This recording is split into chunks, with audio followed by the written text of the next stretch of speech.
Livro Divinos Rivais de Rebecca Ross. Leitura da Isma Vaz para Clube do Livro. 2. Palavras para Forrest. Que bom que Roman recusara sua oferta de sanduíche. Iris parou em uma mercearia, sentindo que a bolsa estava leve. Só percebeu que tinha entrado em um dos edifícios encantados de Oath quando a comida começou a se mexer nas prateleiras. Apenas itens pelos quais ela podia pegar vieram até a borda, chamando sua atenção. Ela parou no corredor, com o rosto ardendo.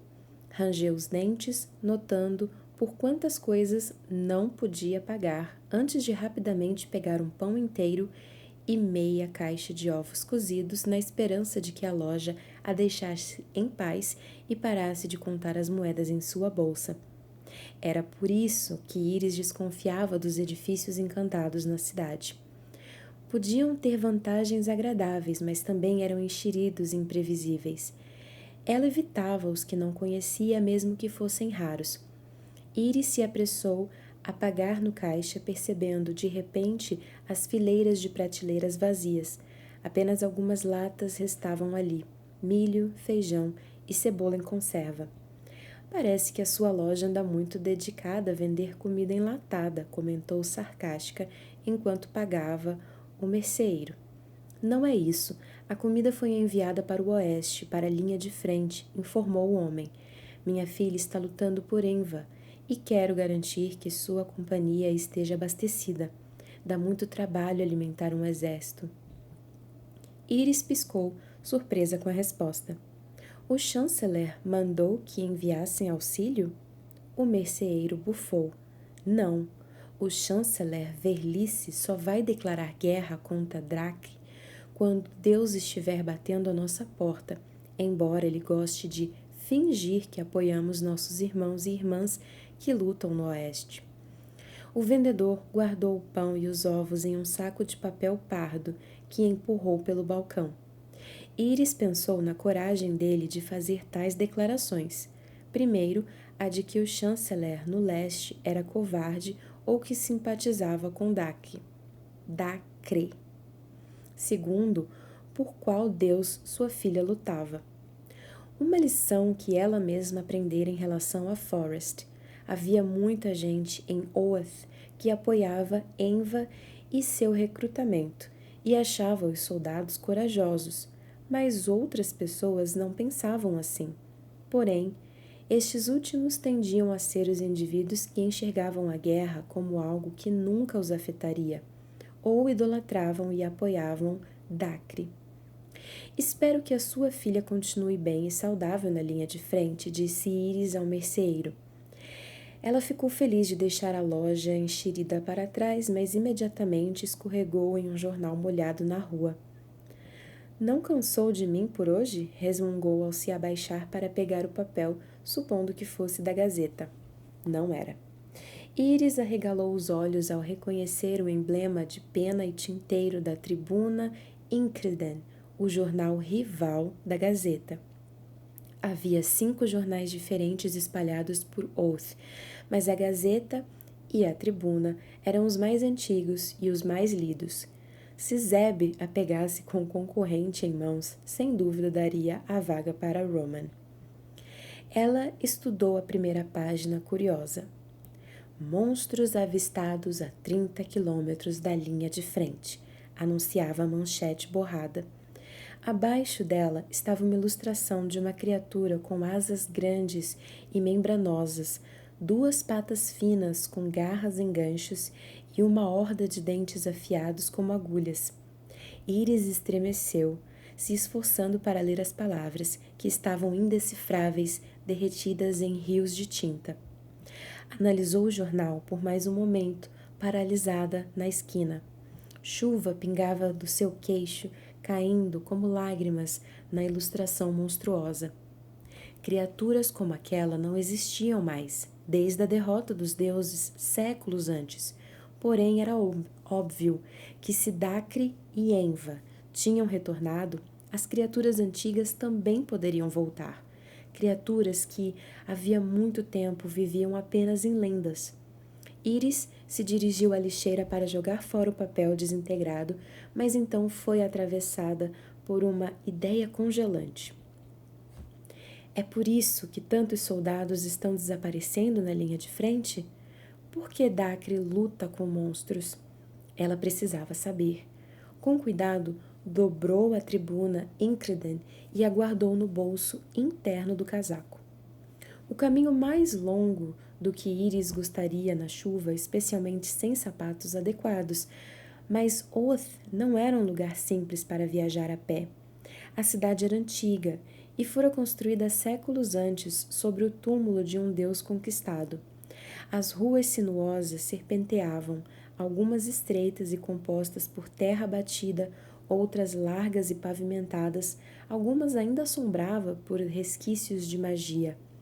Novas construções tinham florescido nas últimas décadas, e às vezes Iris estranhava os edifícios de tijolo e as janelas lustrosas adjacentes aos telhados de palha, aos parapeitos desmoronados e às torres de castelos de eras esquecidas. Estranhava os bondes que circulavam pelas ruas das antigas ruas, como se o presente tendesse a recobrir o passado. 1 hora depois, Iris chegou ao seu prédio, sem fôlego e encharcada de chuva. Ela morava com a mãe em um apartamento no 2º andar. Iris hesitou diante da porta sem saber o que receberia. Foi exatamente o que ela esperava. Aster estava recostada no sofá, embrulhada em seu casaco roxo preferido, com um cigarro ardendo entre os dedos. Garrafas vazias se espalhavam pela sala. Estavam sem luz havia semanas. Algumas velas tinham sido acesas no aparador, queimando havia tanto tempo que a cera abria caminho e formava poças na madeira. Iris apenas parou à porta e olhou a mãe, até o mundo ao redor dela parecer embaçar. Florzinha, disse Aster em seu ritmo bêbado, e finalmente notá-la. Enfim voltou para me ver. Iris inspirou bruscamente, quis derramar uma torrente de palavras, palavras com gosto amargo, até perceber o silêncio terrível e volumoso, a fumaça que se enroscava dentro dele e não conseguiu se conter. Olhou para o aparador, onde bruxelavam as velas, e notou o que faltava. Cadê o rádio, mãe? A mãe arqueou a sobrancelha. O rádio? Ah, eu vendi, meu bem. Iris sentiu o coração afundar, caindo até os pés doloridos. Por quê? Era o rádio da vovó. Mal sintonizava, querida. Era hora de mandar embora. Não, pensou Iris, piscando para segurar as lágrimas. Você só queria dinheiro para comprar mais bebida. Ela fechou a porta de casa com força e atravessou a sala, desviando das garrafas para chegar à pequena cozinha soturna. Não havia nenhuma vela acesa ali, mas Iris conhecia o lugar de có. Ela largou na bancada o pão amassado e a meia bandeja de ovos antes de pegar um saco de papel e voltar à sala. Recolheu as garrafas, tantas garrafas, e pensou naquela manhã no motivo do seu atraso. A mãe estivera deitada no chão, ao lado de uma poça de vômito, em um caleidoscópio de vidro, o que a apavorara. Deixa, disse Aster, abanando a mão e cinzas caindo do cigarro. Depois eu limpo. Não, mãe. Amanhã eu preciso chegar na hora no trabalho. Eu mandei deixar. Iris largou a sacola. O vidro lá dentro tilintou, mas ela estava exausta demais para brigar. Fez o que a mãe mandara. Ela se recolheu no quarto escuro e tateou em busca dos fósforos, que usou para acender as velas da mesa de cabeceira. Estava com fome, porém, e acabou precisando voltar à cozinha para preparar um sanduíche de geleia, enquanto a mãe ficava deitada no sofá, bebendo da garrafa, fumando e cantarolando as músicas preferidas que não podia mais ouvir porque não tinham mais rádio. No silêncio do quarto, Iris abriu a janela e escutou a chuva. O vento era frio e forte. Restava ali um toque de inverno, mas ela acolheu a ardência que arrepiava a pele. Era um lembrete de que estava viva. Comeu o sanduíche e os ovos e finalmente trocou as roupas por uma camisola. Com cuidado, esticou a mão à tribuna Incradan, encharcada, para que secasse, observando a ilustração do monstro ainda mais borrado depois do tempo passado no bolso. Ela analisou a imagem até sentir uma pontada no peito, então tateou debaixo da cama onde escondia a máquina de escrever da avó. Iris puxou a máquina até a luz da vela, aliviada por encontrá-la após o sumiço inesperado do rádio.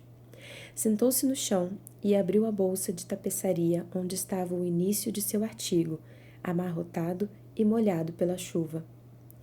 Encontre algum tema bom sobre o qual escrever e eu talvez considere publicar o seu texto na coluna da semana que vem, dissera Zeb. Com um suspiro, Iris encaixou uma folha nova na máquina da avó e levou os dedos às teclas. Porém, ao olhar novamente para o monstro de tinta borrada, acabou escrevendo algo inteiramente diferente do artigo. Fazia dias que não escrevia para Forrest. Agora era para o irmão que Iris direcionava suas palavras que jorravam dela. Não se preocupou com a data, nem com o querido Forrest, como em todas as outras cartas que escrevera para ele. Não queria escrever seu nome, vê-lo na página. Naquela noite, com o coração dolorido, ela foi direto ao ponto. Abre aspas. Todo dia, quando percorro o mar de garrafas verdes da mamãe, eu penso em você. Todo dia, quando visto sobretudo o que me deu, me pergunto se você pensou em mim por um momento sequer. Se imaginou o que a sua partida faria comigo, com a mamãe. Eu me pergunto se lutar por Enva é tudo o que você acreditou que seria. Se uma bala ou uma baioneta o atravessou, se um monstro feriu, se está caído em uma cova sem identificação, coberto por terra, ensanguentada na qual nunca poderei me ajoelhar, por mais desesperada que a minha alma esteja para encontrá-lo. Eu te odeio por me deixar assim.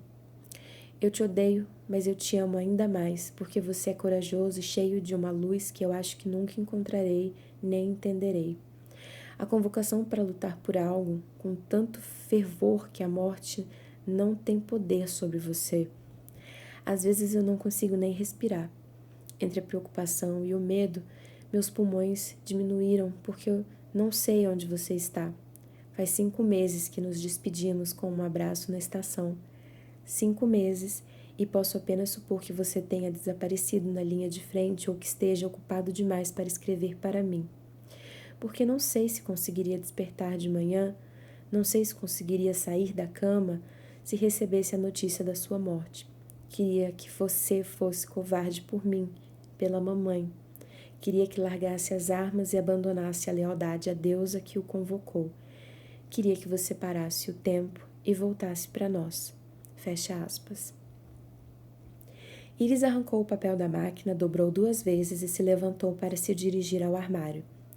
Muito tempo antes, a sua avó escondia bilhetes para Iris no quarto, às vezes por debaixo da porta ou do travesseiro, ou guardados no bolso da saia, para que ela encontrasse mais tarde na escola. Pequenos encorajamentos ou um verso de poema que Iris sempre descobria com prazer. Era uma tradição delas, e Iris aprendera a ler e escrever com os bilhetes que trocava com a avó. Era natural, então, passar as cartas para Forrest por debaixo da porta do guarda-roupa. O irmão não tinha quarto no apartamento. Ele dormia no sofá para que Aster e Iris ocupassem os 2 quartos particulares. Porém, fazia anos que ele e Iris dividiam aquele armário.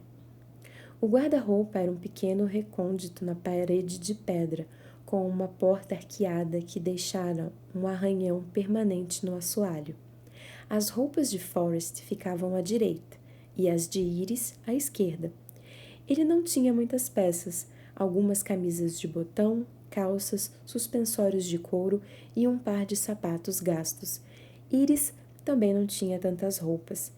Eles aproveitavam ao máximo o que tinham, remendando buracos, cerzindo barras desfiadas e usando cada peça até puir.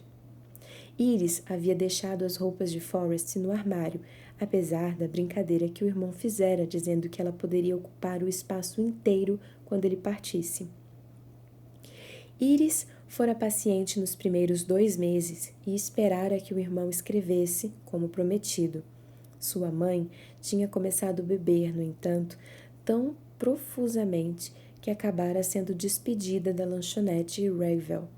As contas não podiam mais ser pagas e faltava comida na despensa. Iris não teve escolha, precisou abandonar os estudos e encontrar emprego enquanto esperava que Forrest escrevesse. Ele nunca escrevera. Iris não suportava mais o silêncio. Não tinha endereço, nenhuma informação de onde o irmão estava postado, não tinha nada além de uma tradição querida, então fez o que a avó teria feito, entregou o papel dobrado ao guarda-roupa. Para sua surpresa, a carta desaparecera no dia seguinte como se devorada pelas sombras. Perturbada, Iris datilografara outra carta para Forrest e a passara por debaixo da porta do armário.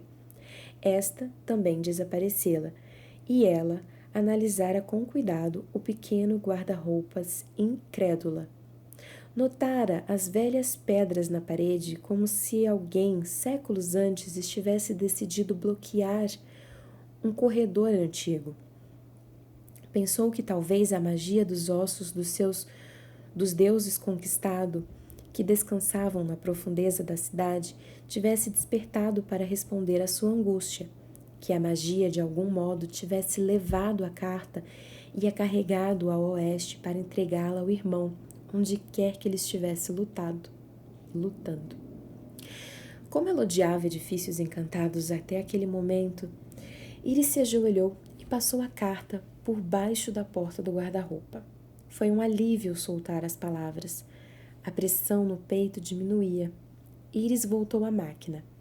Ao erguê-la, tocou o metal frio e saliente aparafusado na parte interna da estrutura. A placa tinha o comprimento de seu dedo menor e passava desapercebida, mas ela se lembrava vividamente do dia em que a descobrira. Da primeira vez que lera o texto gravado na prata, a terceira Alouette, fabricada especialmente para D.E.W. Daisy Elizabeth Winnell, o nome da avó. Iris analisara aquelas palavras muitas vezes, se perguntando o que queriam dizer. Quem tinha feito aquela máquina para sua avó? Queria ter notado a placa antes da morte dela. Agora Iris não tinha opção além de aceitar o mistério. Ela guardou a máquina no esconderijo e se enfiou na cama. Puxou a coberta até o queixo, mas deixou a vela acesa, mesmo sabendo que não deveria. Eu deveria apagá-la e guardá-la para amanhã, pensou, porque nem imaginava quando seria capaz de pagar a conta de luz. Porém, no momento, não queria descansar na escuridão. Fechou os olhos pesados pelo dia longo. Ainda sentia o cheiro de chuva e de cigarro no cabelo. Ainda tinha nos dedos geleia nas retrâncias dos dentes. Estava quase adormecida quando ouviu o farfalhar do papel. Iris franziu a testa e se sentou. Olhou o guarda-roupa. Ali no chão havia uma folha de papel. Ela ficou boquiaberta e imaginou que talvez fosse a carta que acabara de enviar. O vento devia tê-la empurrado de volta para o quarto. Porém, quando se levantou, soube que não era a mesma carta. A folha estava dobrada de outro modo. Iris hesitou e se abaixou para pegá-la. O papel trêmulo, e quando a luz da vela chegou ali, Iris discerniu palavras datilografadas em seu interior. Pouquíssimas palavras, mas distintamente escuras. Ela desdobrou a carta e leu. Perdeu o fôlego. Abre aspas. Não sou Forrest. Fecha aspas.